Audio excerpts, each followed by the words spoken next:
ಅರ್ಕಲಗೂಡು ಪಟ್ಟಣದ ಹೊರವಲಯದ ಶಾಮನಾಥಪುರ ಮುಖ್ಯ ರಸ್ತೆ ವೃತ್ತಕ್ಕೆ ಜನವರಿ 9ರಂದು ಸಿದ್ದರಾಮಯ್ಯ ವೃತ್ತ ಎಂದು ನಾಮಕರಣ ಮತ್ತು ನಾಮಫಲಕ ಅನಾವರಣ ಕಾರ್ಯಕ್ರಮ ಹಮ್ಮಿಕೊಳ್ಳಲಾಗಿದೆ ಎಂದು ಮಾಜಿ ಜಿಲ್ಲಾ ಪಂಚಾಯಿತಿ ಸದಸ್ಯ ಎಸ್ಪಿ ರೇವಣ್ಣ ತಿಳಿಸಿದರು.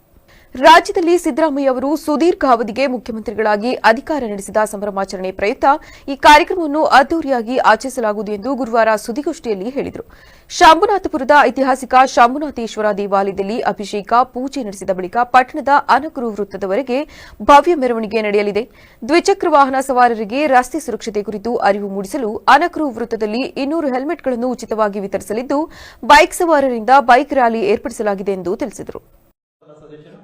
ಅದ್ರ ಜೊತೆಗೆ ನಮ್ಮ ಕ್ಷೇತ್ರದ ನನ್ನ ಕೊಲೀಗ್ ಜಿಲ್ಲಾ ಪಂಚಾಯತ್ ಮೆಂಬರ್ ಆದ ಮಂತರಗೌಡರು ಇವಾಗ ಮಾನ್ಯ ಶಾಸಕರಾಗಿದ್ದಾರೆ ಮಡಿಕೇರಿ ದಕ್ಷಿಣ ಕ್ಷೇತ್ರ. ಅವರು ಸಹ ಈ ಕಾರ್ಯಕ್ರಮದ ಉದ್ಘಾಟಕರಾಗಿರ್ತಾರೆ.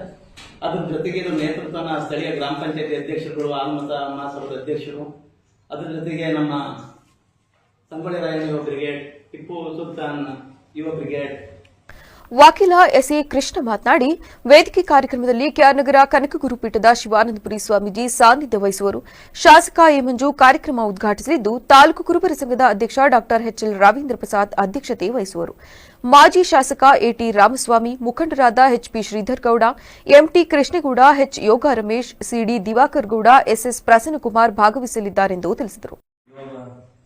ಕ್ರಾಂತಿವೀರ ಸಂಗೊಳ್ಳಿ ರಾಯಣ್ಣ ಅಧ್ಯಕ್ಷರಾದ ಶಾಮಿಯಾನ ಶೇಖರನವರು ಕೂಡ ಈ ಪತ್ರಿಕಾಗೋಷ್ಠಿಯಲ್ಲಿ ಹಾಜರಿದ್ದಾರೆ ಮತ್ತು ಟಿಪ್ಪು ಸಂಘದ ಅಧ್ಯಕ್ಷರಾದ ಜಮೀರ್ ಅಹಮದ್ ಕೂಡ ಈ ಪತ್ರಿಕಾಗೋಷ್ಠಿಯಲ್ಲಿ ಹಾಜರಿದ್ದಾರೆ ಮತ್ತು ಜಿಲ್ಲಾ ಪಂಚಾಯಿತಿ ಮಾಜಿ ಸದಸ್ಯರಾದ ಎಸ್ಪಿ ರೇವಣ್ಣವರು ಕೂಡ ಈ ಪತ್ರಿಕಾಗೋಷ್ಠಿಯಲ್ಲಿ ಹಾಜರಿದ್ದಾರೆ ಮತ್ತು ಮುಖಂಡರಾದ ಮೂತಿಗೆ ರಮೇಶ್, ಶೇಖರ್, ಅಹಮದ್, ಸಂತೋಷ್ ಸುದ್ದಿಗೋಷ್ಠಿಯಲ್ಲಿ ಹಾಜರಿದ್ದರು.